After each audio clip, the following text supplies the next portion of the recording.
Hey, I'm Jim Katz. The guy sitting right over here is my partner in crime, Doug Burns. Hey, Jimmy. Hey, everybody. Welcome to America Straight Up. We choose to go to the moon. We may end up in the Hudson. Action, find the defendant not guilty. Well, I'm not a crook. The Mets are the world champion. I have a dream. I can hear you. Mr. Gorbachev. I, Harry, take you, Meghan, to have and to hold. Here's Johnny. Let's start off with Britney Spears. As we know, there's an ongoing conservatorship with her, and it's going back and forth in the courts. And Britney is just at wit's end. So basically, here's what's going on. For more than 13 years, Britney Spears has been under the conservatorship of her father, James. Under the terms of that conservatorship that went into place in 2008, Britney's father, in essence, held all legal responsibility over her, including managing all of her personal and financial affairs. And by personal, we mean forcing her to go on birth control. And her father has taken money from her $60 million fortune to pay himself, and he gives her an allowance. Doug, you know, what's the legalities on something like this? It's almost like slavery, isn't it? Yeah, I mean, look, having practiced law for 36 years, this is a classic textbook example of sort of the distinction between an academic law classroom and the real world. In a classroom, you say, look, if somebody legitimately needs a conservator, a guardian, right? They're not capable of handling their affairs. We're going to put somebody in, okay? They're going to be closely monitored by the court. And then when the time comes that it's not necessary any longer, we're going to adjust it. That's the classroom. In the real world, what happens and what happens is you give somebody an inch, they take a mile, okay? So you put them in as conservator, and all of a sudden they've got free reign over, as you said, Jimmy, millions and millions of dollars, okay? All kinds of money rolling in from performances. Then they go so far, as you said, to put her on birth control. That seems just positively science fictional, obviously, and completely beyond the pale. And this thing really just spiraled out of control. The father just glommed more and more power. And then the most troubling thing of all was when I learned through my studying of it in the media that she may not have even been advised, Britney Spears, that she had the right to go to court to petition to terminate that. So back to my classroom example, terminate it because it's no longer necessary. So again, 30,000 feet forest from the trees, which is the way I like to do these things. Perfectly noble intention at the outset. She had some type of breakdown, but then it went on far too long, and the person glommed far too much power and authority. It's truly amazing. Let's bring in our panel. Eric Lutes appeared in one of the most critically acclaimed episodes of Frasier, and then went on to co-star in Caroline of the City, and then played the Olsen twins' dad in So Little Time. He now spends most of his time painting, and from what I understand, but correct me if I'm wrong, you can buy them for a lot less than you can get a Hunter Biden painting. So let's first go to Kerri Kasem. No, maybe not. Maybe not. Kerri's dad, Casey, was in a similar situation years back. Casey Kasem, the radio legend who for decades counted down the weekly hit signals on America Top 40, reminding his listeners to keep your feet on the ground and keep reaching for the stars, and how I loved listening to that. I had the privilege to work with him on episodes of Scooby. Kerri is a radio and television host and founded Kasem Cares and the Kasem Coalition, both created to raise awareness of color. Kerri, welcome. Thank you. We've seen you on all the other networks, and they pretty much get right to Britney, but can you give us a quick recap on your dad's situation? Sure. In 2013, my stepmother decided she wasn't going to let anybody see my dad, isolating him, cutting all communication, literally shutting the gates to the house. And in 2007, my dad was diagnosed with Parkinson's and then later on Lewy body dementia. So in 2013, he was very weak. He couldn't do things on his own. He needed help. And when he literally couldn't get out of bed on his own or say what he wanted or pick up the phone, she cut everybody off. And when I'm talking everybody, his entire family, his people who worked with him for 40 something years, friends of 63 years, people that, that he knew and loved, including us kids. So I thought, okay, well, this is going to get out in the press. And I remember calling all of my dad's friends and family, coworkers, would you stand outside my dad's house with signs that just say, "We love you, Casey," "Can't see my brother." Nothing defamatory, nothing awful. And I just said, "Jean, why won't you let me see my dad?" And I thought that would be enough for her to say, okay, like we've got, 30, 40 people standing outside the gates of the house wanting to see, their father, their friend. And that did nothing. She called the police on us, and the police told us we could be there. We were on the street, and, then that got out in the news. So I thought, okay, well, I called before I did that, I called the police. They couldn't help me. I called Adult Protective Services. They couldn't help me. So I'm like, okay, we'll go to court. And I realized in court, once you turn 18, there's an uncooperative caretaker, could be a spouse, could be a guardian, a conservator, could be another sibling. If there's an uncooperative caretaker and they're living in an assisted living or a residential home, you're not getting in to see your mom or dad. It's just, that's it. There's nothing you can do except go to court, spend possibly hundreds of thousands of dollars or more, and fight it. And so most people don't have enough money for a retainer, let alone fighting an entire court case. So I decided, thank God I had money, I had resources, and this was all over the news, and I had, that on my side, for most of it. And I continued to fight. I fought for 8 months until I won. It's a very, very long, drawn out story. I actually did an entire podcast on it. So if you want to listen to it, it's on Audible.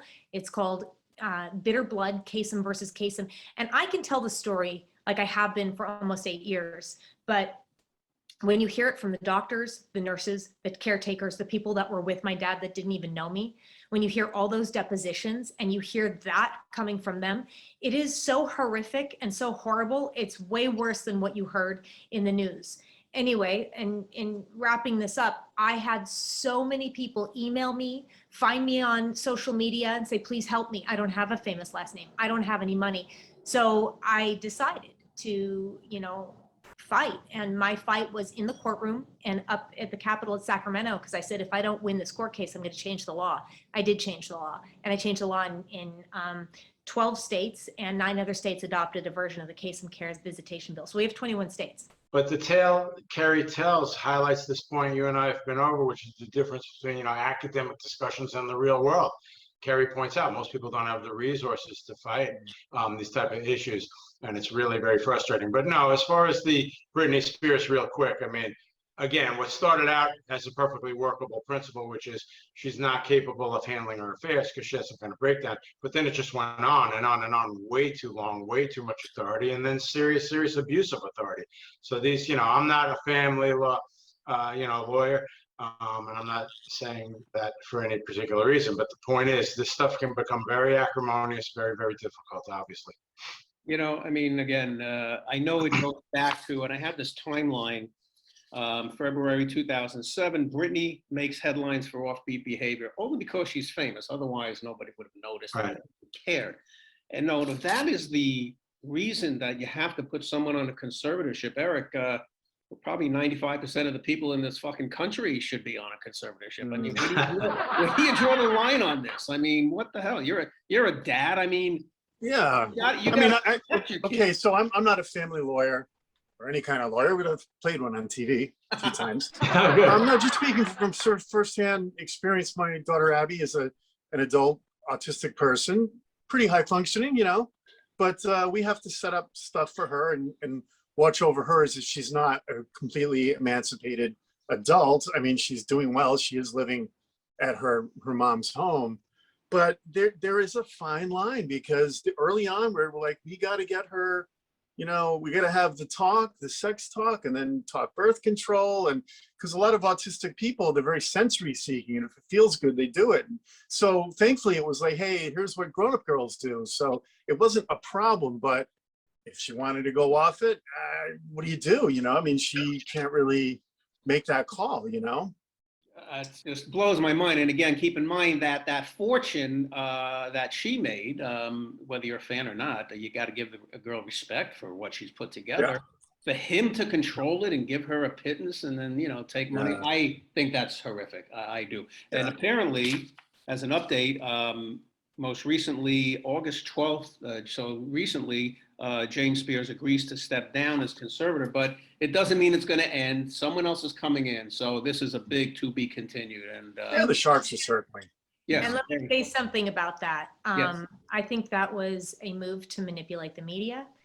Because in the paperwork, if you actually were to read it, you can see that he said he would step down only if she agreed, but he still wanted to stay conservator. So being that they're going to revisit it, hopefully we can too, and you two will come back when we want to have this topic again. I want to move on to one that is just so personal to me. I just can't even understand it. Oregon Governor Kate Brown changes graduation requirements for high school students. They no longer need to show proficiency in reading, writing, and arithmetic to graduate. What else is left in school? I mean, why? So, basically her reasoning is, she says that the new law will benefit Oregon's Black, Latino, Latina, Latinx, Indigenous, Asian, Pacific Islander, tribal, and students of color, but she refuses to discuss it. Before we say, how the hell does this help them, Doug, can a governor dictate educational requirements? Does a state, does the parents, does the Board of Education have to get involved here? Well, what we've seen, federal level, state level, everywhere, is, when human beings get angry, to, keep it simple, you start getting situations where the idea of separation of powers, starts getting thrown under the rug, okay? And you have this dirty word, executive order, whether it's a state governor or the president of the United States, and they decide that they don't agree with the legislature not wanting to do something. So guess what? I'm going to just do it. So the answer to your question legally is it's really up to the legislature, right? The state legislature in that instance to turn around and enact laws that say, this requirement or that requirement, should be imposed, shouldn't be imposed. So this is really just an executive fiat and an executive power grab. And then the last editorial, which I would really defer to our panelists today, is just, in the climate of what's going on, it kind of goes with these sort of, sound bites and storylines. This is going to help minorities. I see it exactly in the reverse. I see it as patronizing them more than Absolutely. Yeah. Absolutely. So Eric, you have 2 kids. If this happened in, LA, in Sherman Oaks, whatever, I know you too well. There's no way in hell you're going to go, oh, that's fine. Yeah. Well, first of all, when Ben was going through school, before I was divorced, I still had my estate. So I thankfully could afford to put him in a private school, which I would have done. I know my ex-wife would agree now since she's handling all that. And mostly to have a cushion for Abby in case, she never could get a job or whatever, she'd have an estate. But I think that, to kind of backtrack a little bit, we stopped teaching debate in school, we stopped teaching civics, and we kind of just yanked out the whole foundation of what makes us a great nation. No one can explain. Kids don't know what the Constitution is, the difference between that and the Bill of Rights. And they might say, oh, I'm going to plead the First Amendment or Fifth Amendment or whatever. They don't even know what it means. It's just sound bites. And so we have to, for the good of society, we got to at least teach the 3 R's, man. Read and write and arithmetic. That's all there is.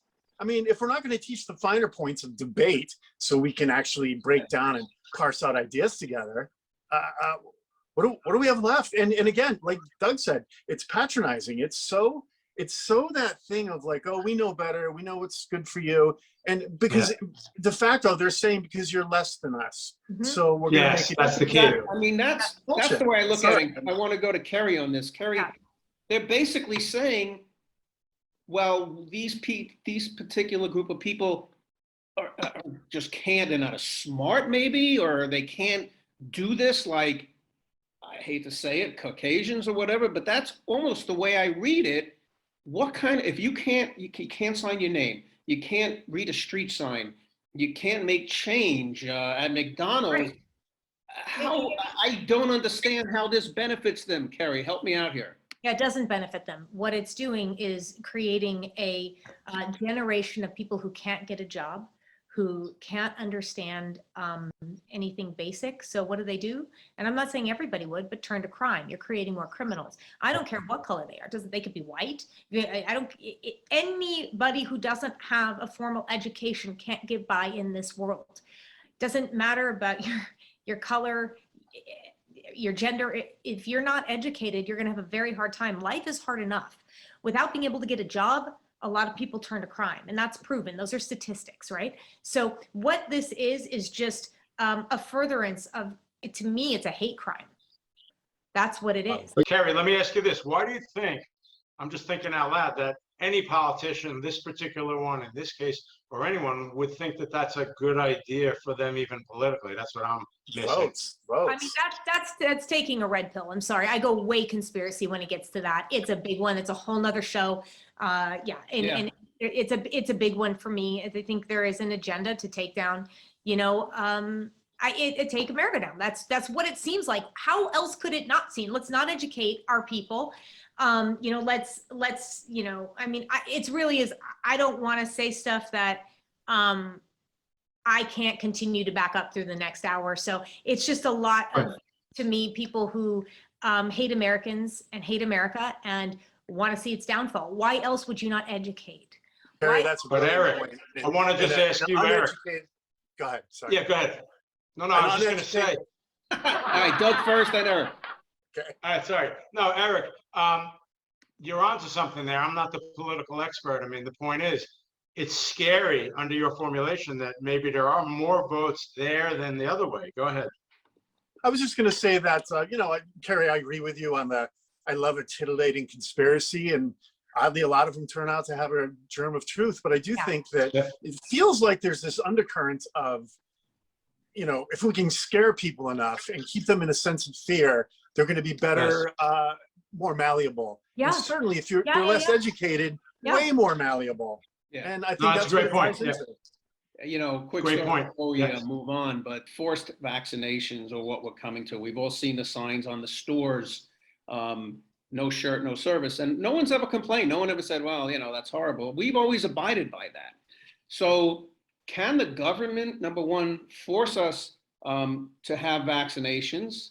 Can a business say, you can't come in here without a vaccination? And keep in mind, we did get vaccinated when we were kids. I have the mark on my arm somewhere to prove it, to eradicate, smallpox, measles, for the most part, polio. So I think it's twofold. I think it's political, but I think it's also, well, this is so freaking new. I'm not taking this. I'm not a guinea pig. And I held off. My little brother convinced me to do it. And then I caught COVID about 5 weeks ago. And that may have been what kept me out of the hospital. Kerri, what do you think? I believe that everybody has the right to put whatever they want in their body or not put whatever they want in their body. When it comes to vaccinations, I'm not anti-vax. If I were to get bitten by a rabid animal, I would go and take that vaccination. But in 2007, I got a tetanus shot, which put me in urgent care, and I couldn't get up out of bed for a week, and I had blood coming out of different places, and it was disgusting, and it was horrible, and I thought I was going to die. So I'm very careful now. But I've been vaccinated and I haven't had any problems except that one. So I look at it as this is for most people, a 99.8% survival rate. And that's a true fact. That's happening. If you want to take the vaccination, take it. My friends and family have all had COVID. They're fine. My 84-year-old uncle had COVID. He came out of it fine. But, people are dying from it. But I also want to say this. I work with the elderly. I have for, 7 years. And a couple of years ago, 80,000 people died from the flu. Yet there were no flu statistics last year. So, it's like, how many people die in car accidents? You name it, every single time somebody dies in a car accident on the news, you talk about the accident, you talk about how they died, you talk about all that. Guess what? People aren't going to be driving for very much longer. I am not, if you want to get a vaccination, get a vaccination. But to tell somebody to take an experimental vaccination with zero testing, and what scares me too is this whole year they've been saying it's going to take 2 or 3 years to go through all the trials to make sure this can be FDA approved. Pfizer's been saying that. Moderna's been saying that. J&J's been saying that it's going to take a few years to get through all the tests, the trials, what they do for vaccines. Usually it takes 7 to 10 years to go to market with a vaccine. And now they just approved Pfizer. Now I've heard it was approved again for emergency use, not necessarily approved. I need to do some more research on that. My cat. Well, sorry. I heard it was approved. I mean, most recently. Yeah, Yeah, but how do you approve something with zero testing? So I agree with that. Yeah, I can see why people are a little hesitant. Hey, I want this to go through the regular testing that all the other vaccines have gone through. So look, I'm not anti-vax. I'm just hey, take something that's experimental that we don't know in, the next few years what it's going to do to you. That's all. But Eric? if you feel safe with it, take it. Take it. Eric, what do you think? You have kids, have you taken Yeah, it? I bounced around back and forth on this because I'm very hesitant about vaccinations because my daughter was fine until she was 2, and then she had all these vaccinations, and suddenly she was different. So there's that. Right. So that's a firsthand actual thing that happened to me. I feel, again, like I said before, we don't teach civics anymore. I felt after a certain point, I did wait. I wanted to see like how people would react, and someone wants to hurry up and just drink the Kool-Aid, go ahead, do it. And then I'm going to watch and see how it goes. But I have a lot of physicians in my family. And when my sister-in-law, who's a doctor, said, just get it, I thought, okay, let me do this. And you know what? Also for the sake that I felt like it was a civic duty. And I have a lot of friends that really, I don't know, lost respect for me because I got the vaccination. And I thought, look, I'm 59 years old. I'm turning 60 next year, hopefully, right? Mm-hmm. And what are the side effects? They're going to take a while to kick in anyway. And I just thought, look, man, I'll tough it out. I'll take and I had no side effects at all. A little soreness in my arm. You grow a ponytail. I may be wrong. You grow a ponytail. It's weird. Hey, look at that. Here's that. I mean, that happened overnight. So you see the rest of my chest hairs out there. But so that, yeah, I mean, it's again, like, and so many things are not black and white, but just for me, I just felt like the thing was to get the vaccination after a prudent time. Doug, before we move on, let's say Delta Airlines says you cannot get on this plane unless you've been vaccinated. You already bought a ticket. What do you do? Well, the legal analysis simply breaks down to whether these are, private entities versus government entities. That starts getting really in the weeds because all these companies get all kinds of government monies and funding and subsidies and so on. But the bottom line is, I agree with the discussion. I thought it was really good. Kerri's point, you should be able to regulate what you do. Eric's point, which is there's a balancing test in both directions. You might be hesitant. My problem is the same broken record piano chord over and over and over, which is once you start politicizing this stuff, intensely politicizing it, and every cable segment has one person, arguing very harshly one way and then the other way. It's completely unproductive to politicize medicine, equally unproductive to politicize law. And that's the shame of it. I mean, it's an issue that has two sides to it that can be debated back and forth. But as far as private businesses, to answer your question finally, restaurants and so on, it's the same thing, Jimmy, as we've discussed, which is, you can't come in here, unless you have a shirt on, that type of thing. If it's a purely private business, it's okay. If it starts having some government entanglement, it starts getting a little more confusing. Free speech. I want to read you an excerpt from the First Amendment. Congress shall make no law respecting an establishment of religion or prohibiting the free exercise thereof or abridging the freedom of speech or of the press. God, we're witnessing right now the denial of freedom of speech with the tech giants, Facebook and Twitter. Listen, I get it. People hate Donald Trump. They don't like the way he tweets, but they allow the head of the Taliban and not Donald Trump. The Taliban, they have killed 55,041 civilians since 2009, and these are only the ones that we're aware of. I mean, what can we do? Is this something that's completely up to them? Does the government step in? I know the government hates Trump too. So, Kerri, you're on Facebook, you're on Twitter, you're on Instagram. No, I'm no longer on Twitter. As soon as they took the president of the United States. Good. Yeah, if it was Biden, Trump, Obama, Clinton, whoever it may be, you censor the president of the United States, no matter how much anger or hatred, I'm done. I'm off. And I'm very close to getting off of Facebook as well. I've been censored for my opinions. During this whole thing, they blocked me from getting on my Facebook page, from going live, from everything. Any opinion I had, if it wasn't the opinion that, the mainstream media was talking about, I was censored. So I learned that I had to just put up fluff on my my sites to get my sites back. And so here I am putting up, aren't I pretty shots? Here's me riding a horse shot, like to get my social media back. And once in a while I can throw something in and I'll see me, can't boost now. I'm talking like I put up the fact that there are holes in the envelopes for the recall Newsom, the recall, and there were holes in certain counties have different holes in different envelopes because there's always holes in voting envelopes, I was told. But there's ones that go right where you can see if you voted to recall him. And I put it up, and then I started getting pictures of people who were showing me their ballots, more videos, and I'm like, this is fraud. This is cheating. And what happens? You've gone over, you've gone past the guidelines. You can't boost, you can't go live. I got this whole message from them. They censored me again. Well, we're not censoring you here. Yeah, it's just it's sickening. Yeah, thanks for that. Yeah, This is Eric. communism. So Doug, Well, what can we do to Yeah. prevent this? let me first ask Eric, do you agree? Because I do. I mean, we're in the middle of a fairly serious attack on free speech, right? As we sit here Absolutely. discussing this. Go ahead. Give me your thoughts on that.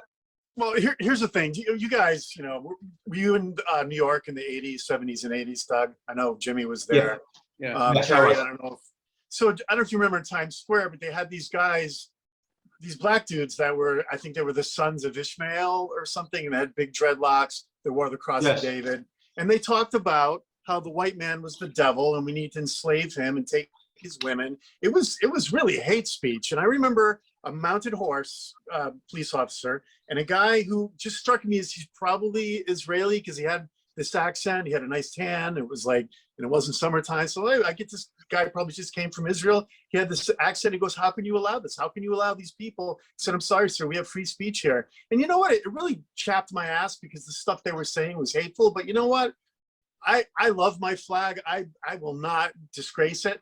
But the guys that want to disgrace it, they can do that. That's why family members of mine fight. I mean, I was going to enlist after 9/11. I was told I was too old. The producers of the show I was on were going to let me out, and I wanted to do my part, and I was told I was too old.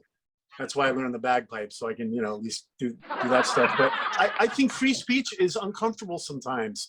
But we need to have it. But that means free speech for everybody, not just if the mainstream media agrees with you or the popular, the group thing.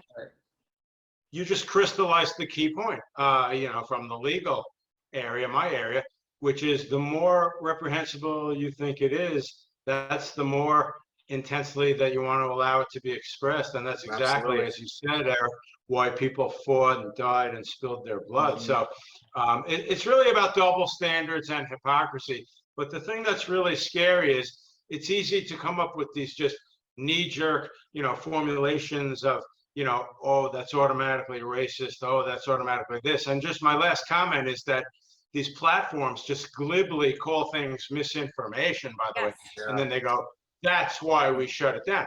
Whether or not something's misinformation is something that can be debated, litigated, whatever. Don't just glibly call it that and say that's why we shut them down. It's really very troubling. Yeah.